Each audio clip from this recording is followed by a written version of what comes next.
Hi, this is Wyeth Jessee, Superintendent of the Shelton School District. I'm presenting the state of the district for the 21-22 school year. The purpose of today is twofold. An opportunity to give you background, kind of typically a year-to-year update of what is going on for the district, our specific student performance numbers, our initiatives, and some of our factual kind of demographic data for us. But because our particular vision and goal of 100% graduation for the 2022 school year, which is this school year, is for us to also look at what are some long-term trends, some history over the last 5 years of the Shelton School District, and ultimately where are we headed for the long-term future, knowing that we're going to have to create a new strategic plan. So the agenda is here. You can see that we'll be talking about our vision as it stands now. Again, 100% graduation. What is our strengths, weaknesses, opportunities, and threats? Kind of more background information, whether that's our organizational chart, current district goals, budget and staffing allocations, and then I'll get into some information around student performance measures, again, some historical trends, then ultimately, what is our strategic next steps? So the vision has been 100% graduation by 2022. We know that the 4 goals that support this particular vision are ones that any district would want to have, from supporting academic achievement for all students across all grades, high quality success indicators for our students, obviously exceptional staff with 21st century skills, and then promoting equity in all aspects of the Shelton School District. Here you'll have a SWOT analysis. Now that I've been here since July, I've talked to a number of constituents, well over 200 folks. We've also had some survey, and we have a survey out now to try to get more information about what are our values, priorities, and the experiences we want for our students. I can clearly see the strengths are the longevity of the district that we have. Our staff have been here for a long time and are committed ultimately to our students. You can also see that from our community. They've invested strongly in our schools and they support the district for decades. Our labor relations are really strong. That's really a great indicator for us to achieve our goals collectively now and into the future. There have been some weaknesses.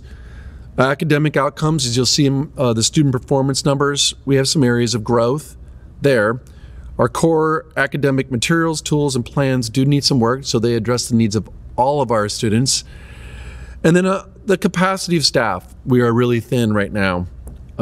We have, whether that's in central office or out at our schools, we just need to make sure that we're not only filling positions, but ultimately we want to get out there with the most talented staff that we can. There are a number of opportunities. As I mentioned, we'll be creating a new strategic plan. I think by working together to create that of what our future looks like with student voice, hearing from our families, community members, business leaders, and ultimately our staff will really give us an opportunity for us to collectively move ahead and build off our opportunities as a strong community. Also of opportunity, I think, is really just further strengthening our relationships with our families. We know that when we're out there and we're working in partnership, students will thrive. One of our efforts that we've been kicking off is the English Learner Task Force. That is an opportunity for us to reach out there to our EL community and making sure that we hear what those needs are now that they make up 20% of the student body here in the Shelton School District. Lastly, our threats and risks. While there are always threats and risks, especially given this pandemic, when we're asked to perform our day-to-day functions, in addition to all the mandates and requirements that we have around health and safety, but ultimately also making up for learner loss. That's an incredible amount of effort that we have. That's a task that we are welcoming and taking on, but we have to do it as well as we can and obviously strategically. One of those is hiring timeline and related outreach. Well before the pandemic, we've been hiring mostly our staff during the summer. That doesn't give them enough time to be well prepared and initiated into their roles here for the district. So we'll be looking to move up our hiring timeline well into late winter and early spring so that we can have our staff onboarded and feeling as part of the Shelton School District family. We'll also be maintaining near focus. When we have too many initiatives or we have too many goals set for ourselves, really does compromise us in our ability to achieve them, especially, as I said, when you are having low number of capacity across our staff and really just only a finite amount of resources. So in our recent history, which I think is a proud history, we have increased our graduation rates from 75.1% in 2018-19 to 85% in 2019-20. We've also increased the percentage of students who are English learners from 10% to 21% over the last 6 years. Yes, our district is becoming more diverse, but is also enriching to have so many different perspectives. We've also launched our Health Science Academies in 2018, quickly followed by our academies for freshmen, natural resources, business, finance and hospitality, as well as mechanical engineering and technology. You can see that as we're about to open up the Met 1 building here on the Shelton High School campus. Really want to thank our community for passage of the $65 million bond in 2017. Our facilities are truly first class. They are definitely the envy of other surrounding school districts. And lastly, we were awarded participation in a federally funded grant around positive behavioral intervention supports. These are areas where we start to build on the strengths and assets of our students, where staff unconditionally are committed to helping support our students no matter where they're at with their overall wellness, and ultimately sets the high expectations and builds out student leadership. You'll see that as far as our increases in attendance and our decreases in discipline, that work is definitely taking hold. We've accomplished quite a lot just actually in the last 6 months. We're able to return to in-person services with full-time instruction, and as we had transitioned off hybrid instruction this past spring.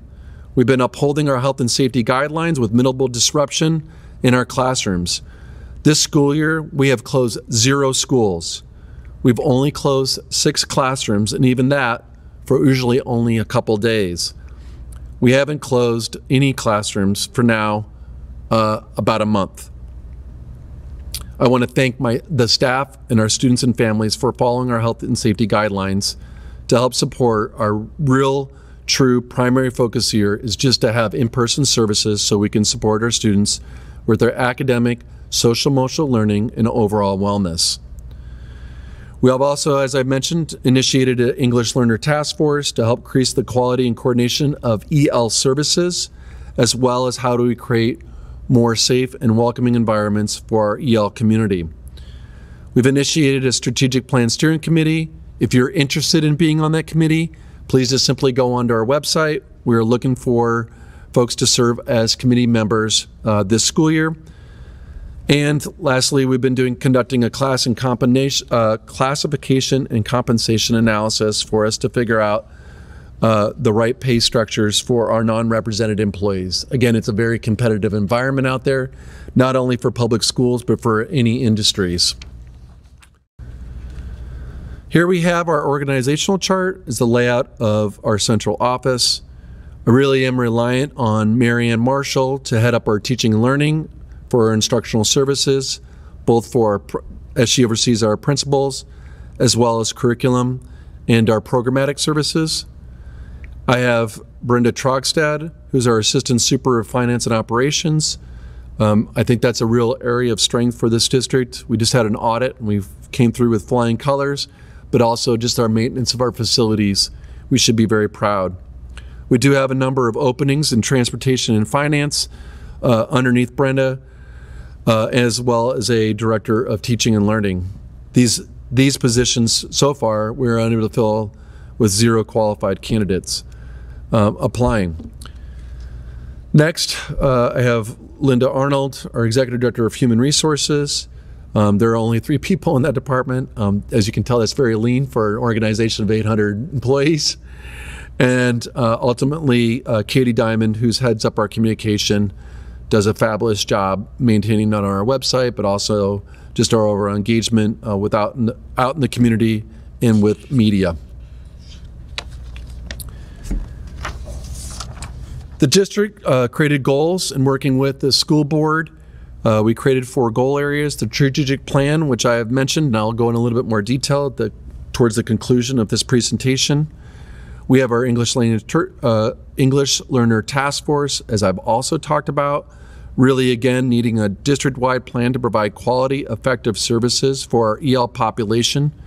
When you double in size over a short period of time, such as 6 years, it is ultimately our responsibility to ensure that our educational services meet the significant portion of our student population. We also have a boundary task force needed to be created. We don't have one yet, but we're looking to do that in 2022.